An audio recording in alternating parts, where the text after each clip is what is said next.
ആറാട്ടുപുഴ ശ്രീശാസ്ത ക്ഷേത്രത്തിൽ നവരാത്രി ആഘോഷങ്ങൾക്ക് തുടക്കമായി. ശാസ്താവിന് കരിക്കഭിഷേകവും ചുറ്റുവിളക്കും സമർപ്പിച്ചായിരുന്നു നവരാത്രി ആഘോഷത്തിന് തുടക്കമിട്ടത്. രാവിലെ 4 മണിക്ക് ശാസ്താവിന് 108 കരിക്കഭിഷേകവും തുടർന്ന് ചുറ്റുവിളക്കും സമർപ്പിച്ചു. തുടർന്ന് ക്ഷേത്ര നടപ്പുരയിൽ നടന്ന ചടങ്ങിൽ Kochi Devaswom board member advocate K P Ajayan ഭദ്രദീപം തെളിയിച്ച നവരാത്രി ആഘോഷം ഉദ്ഘാടനം ചെയ്തു.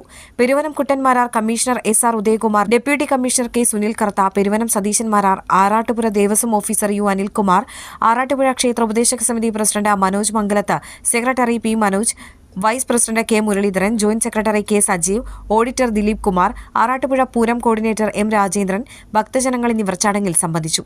വൈകിട്ട് 6:30 കലാമണ്ഡലം രാമചാക്യാർ അവതരിപ്പിച്ച ചാക്യാർ കൂത്തും രാത്രി 8:30 തൃശൂർ സദ്ഗമയെ അവതരിപ്പിച്ച സൈറൻ എന്ന നാടകവും അരങ്ങേറി.